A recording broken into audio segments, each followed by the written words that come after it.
হায় হায় হায়, এ তোমার হইলটা কি? বললে কেমন করে? উঠো উঠো। আহ! আহ! আমি উঠতে পারছি না বউ। হাত পা মনে হচ্ছে ভেঙে গিয়েছে। এমন অলক্ষণে কথা কইও না তো। ব্যথা পাইছো সেজন্য এমন লাগছে। বউ, আমি যে উঠতে পারছি না। এই যে ভাই, কই যাইতেছেন আপনারা দুজন? ভাবি, আমরা মাঠে যাচ্ছি, কিছু বলবেন? আপনার ভাইকে একটু ঘরে নিয়ে যাবেন, উনি যে কলপাড়ে পড়ে গিয়েছে। এ কি, কিভাবে পড়লেন বাবুর্চি ভাই? আচ্ছা আচ্ছা, আমরা আপনাকে ঘরে দিয়ে আসছি। সেলিম, তুই ভাইয়ের পায়ের দিকটা ধর।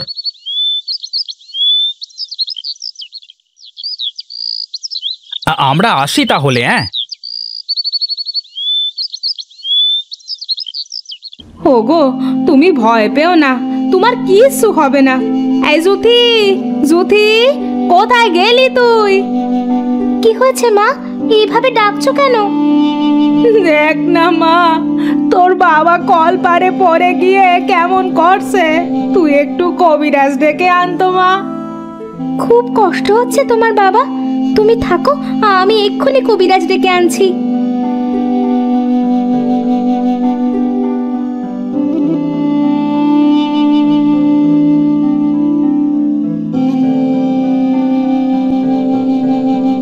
আপনার তো এক হাত এক পা ভেঙে গেছে, কেমন করে হলো এমন? কবিরাজ কাকু, আপনি কি বলছেন? আমি ঠিকই বলছি। আমি কিছু ওষুধ লিখে দিচ্ছি, এগুলো খাওয়াবেন। ওনার সুস্থ হতে বেশ কিছুদিন সময় লাগবে। হায় হায় হায় হায়, এটা আমার কি হলো? কিভাবে পড়লে তুমি? কেঁদো না গিন্নি, দেখবে আমি খুব তাড়াতাড়ি সুস্থ হয়ে যাব। সুস্থ না হলে তো আমাদের সংসার চলবে না, বলো? সেটা পরে ভাবা যাবে ক্ষণ। আমি সুস্থ না হলে এই গ্রামের অনুষ্ঠানে কে রান্না করবে বলো তো? জানোই তো, এই গ্রামে আমি ছাড়া কি কোনো বাবুর্চি আছে? তোমার ওই রান্নার ওপরেই তো আমাদের সংসার চলে। যাই হোক, এসব পরে ভাববো। মা জুথি, তোর বাবার ওষুধ আনতো মা। আচ্ছা মা, যাচ্ছি।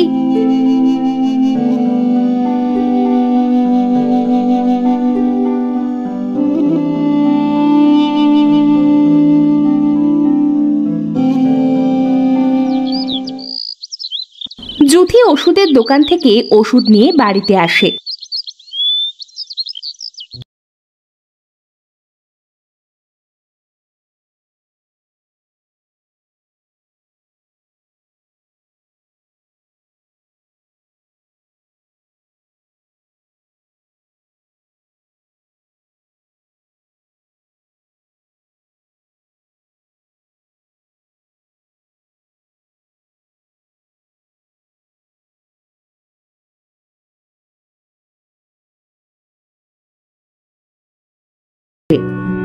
ও বাবুর্চি ভাই, বাড়িতে আছো নাকি? উনি ঘরে আছেন, দেখেন। ভাই, আমাদের বাড়িতে কাল বিয়ে, আপনাকে রান্না করতে যেতে হবে।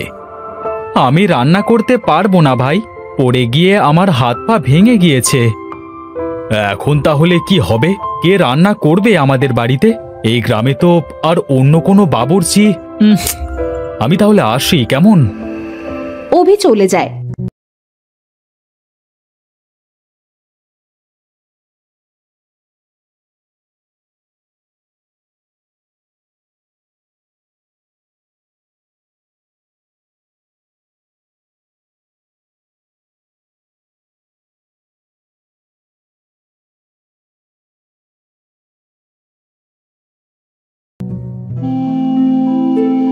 কি হলো? এইভাবে মাথায় হাত দিয়ে বসে আছো কেন? মাথায় কি আর স্বাদে হাত দিয়েছি গো? অন্যের বাড়িতে রান্না করেই তো আমাদের সংসার চলে। আজ কতদিন হলো তুমি বসে আছো, এদিকে একের পর এক কাজগুলো সব হাতছাড়া হচ্ছে। আমাদের তো আর কেউ কাজ দিবে না গো। তুমি ঠিকই বলেছ বউ। শুনেছি গ্রামে নাকি নতুন বাবুর্চি এসেছে, সে নাকি খুব ভালো রান্না করতে জানে। ঠিকই শুনেছো, আমিও তো তাই দেখলাম। এখন কি হবে? তুমি তো তেমন ভালো রান্না করো না, সবাই তো ওই বাবুর্চি দিয়েই রান্না করাবে। গিন্নি, এবার যে আমাদের বাড়িতে কাজ নিয়ে আসবে তুমি তাদের বাড়িতে রাঁধতে যাবে। আজ থেকে আমার বদলে তুমিই রান্না করবে। এটা তুমি ঠিকই বলেছো, এতে আমাদের সংসারটাও চলে যাবে, কাজগুলোও হাতছাড়া হবে না।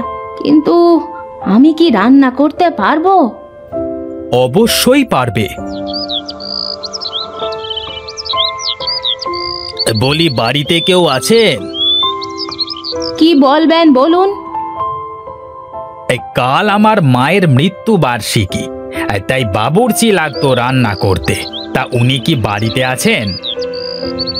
কাল ঠিক সময় মতো আপনার বাড়িতে বাবুর্চি পৌঁছে যাবে। আপনি এখন বাড়িতে যান। ঠিক আছে, ঠিক আছে।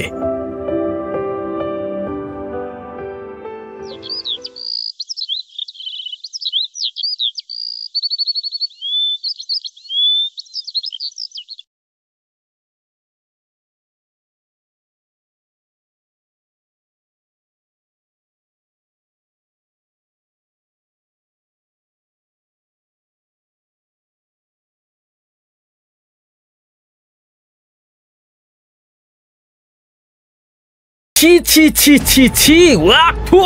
এটা কি রান্না রে বাবা, কি বিশ্রী খেতে হয়েছে। এমন রান্না করা খাবার আমি আগে কখনো খাইনি। আমার তো বমি পাচ্ছে। এমন খাবার খেতে আসবার থেকে না আসাই ভালো ছিল। রান্না ভালো না হওয়ায় এভাবে এক একজন এক এক কথা বলে। এই যে কি রান্না করেছেন আপনি? এক একজন এক এক রকম কথা বলছে। এত টাকা খরচা করেও আমায় বদনাম শুনতে হচ্ছে। রান্না ভালো হয়নি? অনেক ভালো হয়েছে। এই কোনোটায় হলদি দেননি, কোনোটায় লবণ বেশি দিয়েছেন, তো কোনোটায় ঝাল দেননি। যত সব। মুন্নিকে অনেক অপমান করে সায়ন তাড়িয়ে দেয়। এভাবে আরও ৩-৪ বাড়িতে রান্না করে মুন্নি। রান্না ভালো না হওয়ায় সবাই তাকে অপমান করে। কেউ তো একটা টাকাও দিচ্ছে না, বরং সবাই আমাকে অপমান করছে।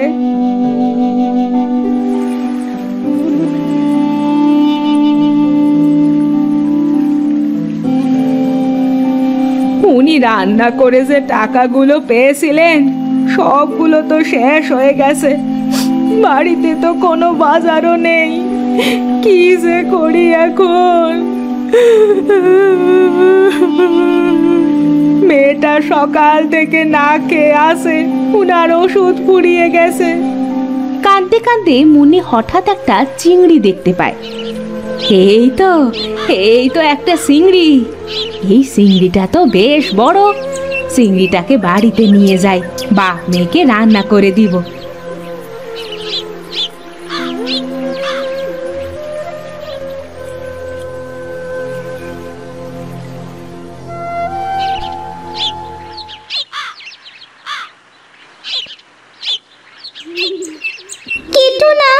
কেটো না মোরে, আমি যে চিংড়ি রানী। আমাকে মারলে চিংড়ির রাজ্য হবে যে ধ্বংস। কে কে কে কে তুমি তুমি কথা বলছো কেমন করে? আমি চিংড়ি রানী গো, আমাকে নদীতে রেখে আসো, আমি তোমার সব দুঃখ দূর করে দিব। তুমি সত্যি বলছো? আমি সত্যি বলছি।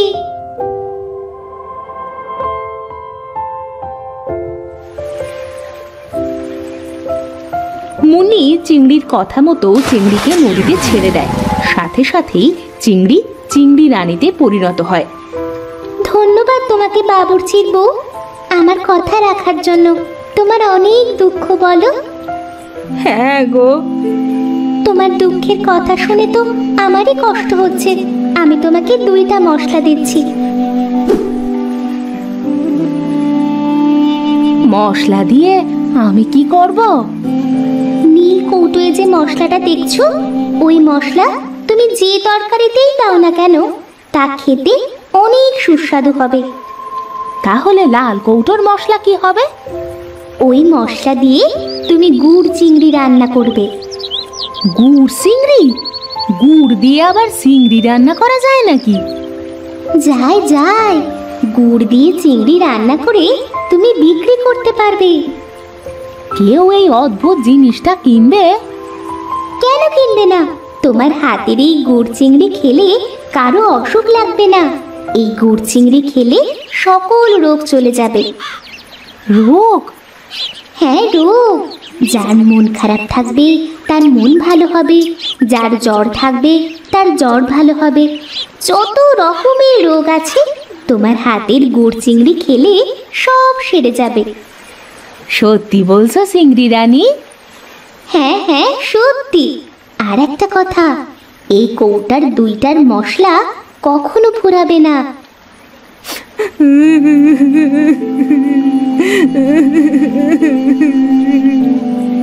কেঁদো না, কেঁদো না। চিংড়ি রানী মুন্নিকে গুড় চিংড়ি রান্না শিখিয়ে কিছু চিংড়ি দিয়ে চলে যায়। মুন্নিও বাড়িতে চলে আসে।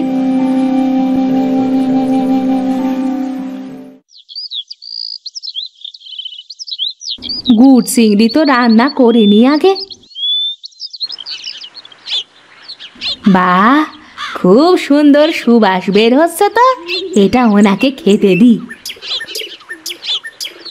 এটা কি? গুড় চিংড়ি। গুড় চিংড়ি খাওয়া যায় নাকি? কি? দাও তো, খেয়ে দেখি। হে বউ, দেখো আমি ভালো হয়ে গেছি। সত্যি তো? চলো আমরা এগুলো বিক্রি করে আসি। হ্যাঁ হ্যাঁ, চলো চলো। গুড় চিংড়ি কিনবেন? গুড় চিংড়ি সকল রোগের ঔষধ। গুড় চিংড়ি। সাধারণ মানুষও খেতে পারেন, কারণ এর যে অন্যরকম স্বাদ। মাথা কি খারাপ হয়েছে নাকি? গুড় দিয়ে কি কেউ চিংড়ি রান্না করে? তাও নাকি আবার রোগ সারবে? হ্যাঁ, এটা সত্যি কথা, খেয়েই দেখুন না মশাই। হ্যাঁ, আমার তো মাজায় ব্যথা, হাঁটু ব্যথা, তা খেয়ে দেখি তো।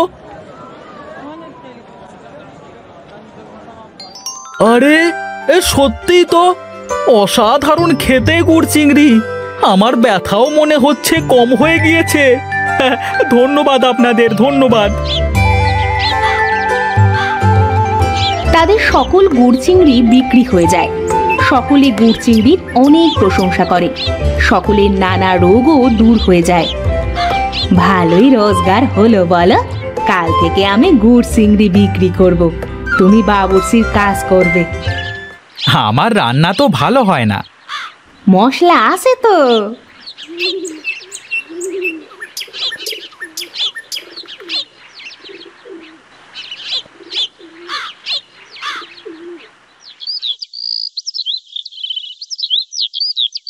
ভাবি, বাড়িতে আছেন? হ্যাঁ ভাবি, আসি। তা কি মনে করে এলেন? আপনার রান্না করা গুড় চিংড়ির কথা শুনলাম, খেতে নাকি খুবই সুস্বাদু, তাই নিতে এলাম। ঠিকই শুনেছেন, দাঁড়ান আমি এনে দিচ্ছি।